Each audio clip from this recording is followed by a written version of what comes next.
ہم سے ایک فدیہ مانگتا ہے. وہ فدیہ کیا ہے؟ ہمارا اسی راہ میں مرنا. یہی موت ہے جس پر اسلام کی زندگی، مسلمانوں کی زندگی اور زندہ خدا کی تجلی موقوف ہے. حضرت مسیح موعود علیہ السلام کی ساری توجہ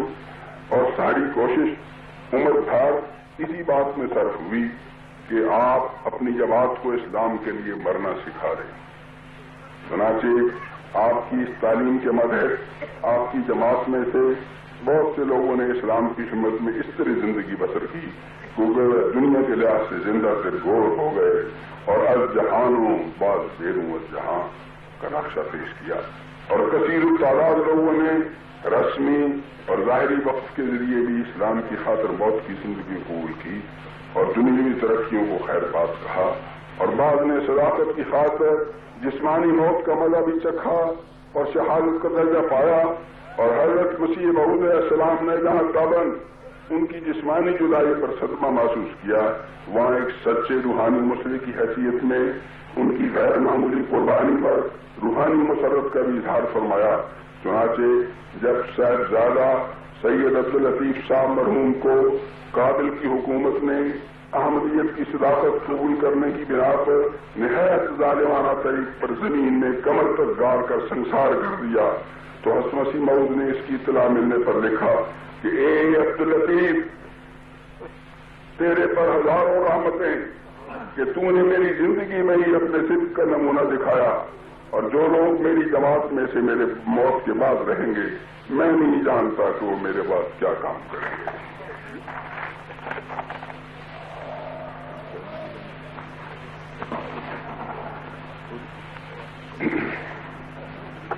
اس مقصد کے ماتحت حضرت مسیح موعود علیہ السلام نے دو بنیادی باتوں پر انتہائی زور دیا.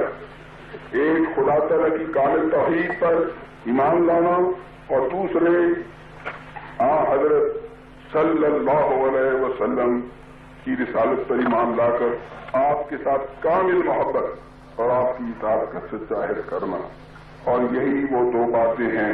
جن کی کلمہ طیبہ لا الہ الا اللہ محمد رسول اللہ میں تعلیم دی گئی ہے. آپ اکثر فرمایا کرتے تھے کہ خدا تعالیٰ کے رسولوں پر ایمان لانے کے بغیر انسان حقیقی توحید کا سبق کبھی نہیں سیکھ سکتا. نیچر کا مطالعہ اور عقلی دلیلیں انسان کو صرف اس حد تک لے جاتی ہیں کہ کوئی خدا ہونا چاہیے، لیکن اس کے آگے یہ مقام کہ خدا واقعی موجود ہے رسولوں کے ذریعے حاصل ہوتا ہے. اور فرمایا کرتے تھے کہ ہونا چاہیے اور ہے میں زمین و آسمان کا فرق ہے، کیونکہ جہاں ہونا چاہیے کا مقام محض شک یا زیادہ سے زیادہ گمان غالب کا مقام ہے، وہاں ہے کا مقام مستحکم یقین کا مقام ہے، اور ان دونوں میں کوئی نسبت نہیں. پھر رسولوں میں سے اپنے آقا اور مطاع اور محبوب حضرت خاتم النبیین محمد مصطفیٰ صلی اللہ علیہ وسلم کے متعلق حضرت مسیح موعود کا دل خاص طور پر اس پختہ یقین سے معمور تھا کہ چونکہ پہلے تمام نبی اور رسول صرف خاص خاص قوموں اور خاص خاص زمانوں کے لیے آئے تھے، اور اس کے مخالف صلی اللہ علیہ وسلم کی بعثت ساری قوموں اور سارے زمانوں کے لیے ہے. اس لیے کامل توحید الہی کا سبق دنیا کو صرف آپ ہی کے وجود باوجود کے ذریعے حاصل ہوا ہے، اور پہلا کوئی نبی ایسا مکمل سبق نہیں دے سکا. چنانچہ ایک جگہ آن سلم کا ذکر کرتے ہوئے انتہائی محبت کے ساتھ فرماتے ہیں سب پاک ہے پیغمبر ایک دوسرے سے بہتر، لے کر خدائے برتر خیر الورا یہی ہے. پہلوں سے خوب تر ہے، خوبی میں کمر ہے، اس پر ہر ایک نظر ہے، بدر الدجا یہی ہے. پہلے تو راہ میں ہارے پار کس نے ہیں اتارے، میں جاؤں اس کے وارے بس نا خدا یہی ہے. الغرض حضرت مسیح موعود بانی سلسلہ احمدیہ کے تینوں مذہب کا یہی دو بڑے ستون تھے، ایک توحید الہی اور دوسرے رسالت محمد صلی اللہ علیہ وسلم. انہی کے ذریعے آپ نے اپنی جماعت کی اخلاقی اور روحانی تربیت فرمائی. اور انہیں کے ذریعے آپ دنیا بھر میں اصلاح کا کام سر انجام دینا چاہتے تھے، اور آپ کا سارا تبلیغی اور تربیتی جہاد انہیں دو عظیم شان نقطوں کے ارد گرد گھومتا ہے۔ خدا ایک ہے، اپنی ذات میں ایک اور اپنی صفات میں ایک، اور ہر جہت سے وحدہ لا شریک، اور اس کے علم اور قدرت کی کوئی حد بندی نہیں،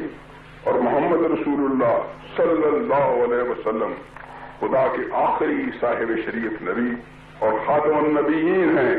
جن کو قرآن جیسی کامل کتاب دی گئی، جو وحشی انسانوں کو مہذب انسان اور مہذب انسانوں کو بااخلاق انسان اور بااخلاق انسانوں کو باخدا انسان اور باخدا انسانوں کو خدا نما انسان بنانے کے لیے آسمان سے نازل ہوئی ہے۔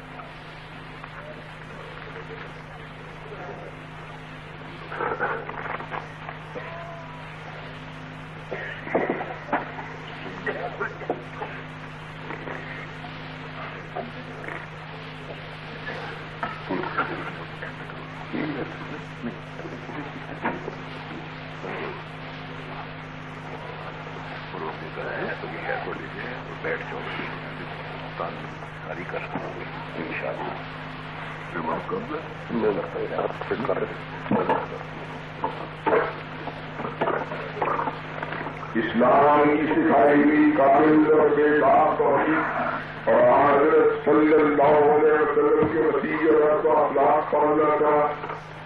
حضرت مسیح موعود علیہ السلام کی پاک فطرت پر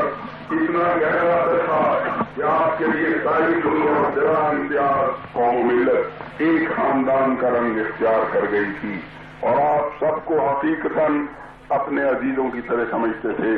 اور دشمنوں تک سے محبت رکھتے اور ان کے دلی خیر خواہ تھے۔ چنانچہ ایک جگہ فرماتے ہیں، بنی نوع انسان کی ہمدردی میں میرا یہ مذہب ہے کہ جب تک دشمن کے لیے بھی دعا نہ کی جائے پوری طرح سینہ صاف نہیں ہوتا۔ حضرت عمر رضی اللہ عنہ اسی سے مسلمان ہوئے، کیا حضرت صلی اللہ علیہ وسلم ان کے لیے اکثر دعا فرمایا کرتے تھے۔ شکر کی بات ہے کہ ہمیں اپنا کوئی دشمن نظر نہیں آتا جس کے واسطے ہم نے 2-3 مرتبہ دعا نہ کی ہو، ایک بھی ایسا نہیں۔ اور یہی میں تمہیں بھی کہتا ہوں، بس تم جو میرے ساتھ تعلق رکھتے ہو تمہیں چاہیے کہ ایسی جماعت بنو جس کی نسبت آیا ہے کہ انہم قوم لا یشقی جلیسہم، یعنی وہ ایسی قوم ہے کہ ان کے ساتھ اٹھنے بیٹھنے والا شخص بھی ان کی نیکی اور ہمدردی سے معروم نہیں رہتا۔ خدام الاحمدیہ اور انصار اللہ سن لیں کہ وہ دنیا میں اسی طرح دشمنوں کے بھی دوست بن کر رہنے کے لیے پیدا کیے گئے ہیں، جس طرح کہ ان کا امام سب کا دوست تھا جس نے دشمنوں کے لیے بھی ہمیشہ دعا کی۔ تو جب دشمنوں کے متعلق احمدیت کی یہ تعلیم ہے تو پھر خود سوچ لو کہ دوستوں اور بھائیوں کے ساتھ محبت اور اخوت اور قربانی اور اتحاد کا معیار کیسا بلند ہونا چاہیے۔ بے شک ہر سچے احمدی کا یہ فرض ہونا چاہیے کہ وہ دنیا سے بدی کو مٹانے کے لیے ہر وقت کوشاں رہے، مگر بدی اور بد میں بھاری فرق ہے۔ اسلام بدی کو پورے زور کے ساتھ مٹاتا ہے، مگر بد کو مٹانے کی بجائے نصیحت اور موعظہ حسنہ اور دعا کے ذریعے اصلاح کی طرف کھینچنے کی کوشش کرتا ہے، اور یہی صحیح رستہ ہے۔ حضرت مسیح موعود علیہ السلام نے پنڈت لیکھ رام جیسے بدگو دشمن اسلام کی ہلاکت پر بھی افسوس کا اظہار کیا اور فرمایا کہ میں اسے بچانا چاہتا تھا مگر وہ میری نصیحت کو رد کر کے ہلاکت کے گڑھے میں جا گرا۔ دراصل حضرت مسیح موعود علیہ السلام کے دل میں بلا امتیاز قوم و ملت، بنی نوع انسان کی ہمدردی اور دلداری کا جذبہ اس طرح کوٹ کوٹ کر بھرا ہوا تھا کہ وہ ایک پہاڑی چشمے کی طرح جو اوپر سے نیچے کو بہتا ہے ہمیشہ اپنے طبی بہاؤ میں زور کے ساتھ بہتا چلا جاتا تھا۔ حضرت منشی ظفر احمد صاحب کپور تھلوی مرحوم جو حضرت مسیح موعود کے ایک بہت پرانے اور مقرب صحابی تھے، روایت کرتے ہیں کہ ایک دفعہ منی پور آسام کے دور دراز علاقے سے 2 غیر احمدی مہمان حضرت مسیح موعود کا نام سن کر حضور کو ملنے کے لیے قادیان آئے اور مہمان خانے کے پاس پہنچ کر لنگر خانے کے خادموں کو اپنا سامان اتارنے اور چارپائی بچھانے کو کہا، لیکن ان خدام کو اس طرف فوری توجہ نہ ہوئی اور وہ ان مہمانوں کو یہ کہہ کر دوسری طرف چلے گئے کہ آپ یکے سے سامان اتاریں، چارپائی بھی آ جائے گی۔ ان تھکے ماندے مہمانوں کو یہ جواب ناگوار گزرا اور وہ رنجیدہ ہو کر اسی وقت بٹالے کی طرف واپس روانہ ہو گئے۔ مگر جب حضرت حضور کو اس واقعے کی اطلاع ہوئی تو حضور نہایت جلدی ایسی حالت میں کہ جوتا پہننا بھی مشکل ہو گیا، ان کے پیچھے بٹالے کے رستے پر تیز تیز قدم اٹھاتے ہوئے چل پڑے۔ چند خدام بھی ساتھ ہو گئے اور حضرت منشی ظفر احمد صاحب روایت کرتے ہیں کہ میں بھی ساتھ ہو لیا۔ حضور اس وقت اتنی تیزی کے ساتھ ان کے پیچھے گئے کہ قادیان سے 2-2.5 میل پر نہر کے پل کے پاس انہیں جا لیا اور بڑی محبت اور معذرت کے ساتھ اصرار کیا کہ واپس چلیں، اور فرمایا کہ آپ کے واپس چلے آنے سے مجھے بہت تکلیف ہوئی ہے، آپ یکے پر سوار ہو جائیں، میں آپ کے ساتھ پیدل چلوں گا۔ مگر وہ احترام اور شرمندگی کی وجہ سے سوار ہونے سے سوار نہ ہوئے اور حضور انہیں اپنے ساتھ لے کر قادیان واپس آ گئے اور مہمان خانے میں پہنچ کر ان کا سامان اتارنے کے لیے حضور نے خود اپنا ہاتھ یکے کی طرف بڑھایا، مگر خدام نے آگے بڑھ کر سامان اتار لیا۔ اس کے بعد حضور ان کے پاس بیٹھ کر محبت اور دلداری کی گفتگو فرماتے رہے اور کھانے وغیرہ کے متعلق بھی پوچھا کہ آپ کیا کھانا پسند کرتے ہیں اور کسی خاص کھانے کی عادت تو نہیں، اور جب تک کھانا نہ آ گیا حضور ان کے پاس بیٹھے ہوئے بڑی شفقت کے ساتھ باتیں کرتے رہے۔ دوسرے دن جب یہ مہمان واپس روانہ ہوئے تو حضور نے دودھ کے 2 گلاس منگوا کر ان کے سامنے بڑی محبت کے ساتھ پیش کیے اور پھر 2-2.5 میل پیدل چل کر بٹالے کے رستے والی نہر تک چھوڑنے کے لیے ان کے ساتھ گئے اور اپنے سامنے یکے پر سوار کرا کے واپس تشریف لائے۔ اس واقعے میں دلداری اور انکساری اور اکرام ضعیف اور جذبات اخوت کا جو بلند معیار نظر آتا ہے اس پر کسی تبصرے کی ضرورت نہیں، مگر میں اس موقع پر ربے کے افسر مہمان خانہ اور دیگر عملے کو ضرور توجہ دلانا چاہتا ہوں کہ وہ اس لطیف روایت کو ہمیشہ اپنے لیے مشعل راہ بنائیں اور مرکز میں آنے والے مہمانوں کو خدائی مہمان سمجھ کر ان کے اکرام اور آرام کا انتہائی خیال رکھیں اور ان کی دلداری میں کوئی دقیقہ فرگزاشت نہ کریں اور مرکز کے مہمان خانے کو ایک روحانی مکتب سمجھتے ہوئے اپنے آپ کو اس مکتب کا خادم تصور کریں، اور اگر کسی مہمان کی طرف سے کبھی کوئی تلخ بات بھی سننی پڑے تو اسے کامل صبر اور ضبط نفس کے ساتھ برداشت کریں اور اپنے ماتھے پر بل تک نہ آنے دیں۔ حضرت مسیح موعود علیہ السلام جب تک زندہ رہے حضور نے لنگر خانے کا انتظام کو ہمیشہ اپنے ہاتھ میں رکھا تاکہ انجمن کی طرف منتقل ہونے کے نتیجے میں کسی خدائی مہمان کو کوئی تکلیف نہ پہنچے اور مہمان خانے کے دینی ماحول میں بھی فرق نہ آنے پائے۔ سو اب یہ مہمان خانہ جماعت کے ہاتھ میں ایک مقدس امانت ہے اور خدا تعالیٰ دیکھ رہا ہے کہ مرکزی کارکن اس امانت کو کس طرح ادا کرتے ہیں۔ یہ امر خوشی کا موجب ہے کہ اب کچھ عرصے سے مہمان خانے کے انتظام میں کافی اصلاح ہے، مگر نلخ 12 کن کی ارزانی ہنوز۔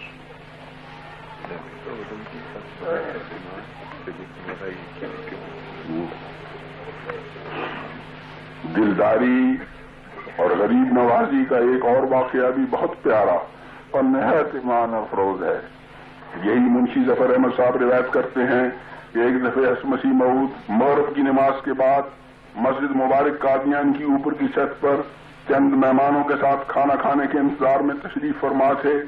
اس وقت ایک احمدی دوست میاں نظام الدین ساکن لدھیانہ جو بہت غریب آدمی تھے اور ان کے کپڑے بھی پھٹے پرانے تھے، حضور سے 4-5 آدمیوں کے فاصلے پر بیٹھے تھے۔ اتنے میں چند معزز مہمان آ کر حضور کے قریب بیٹھتے گئے اور ان کی وجہ سے ہر دفعے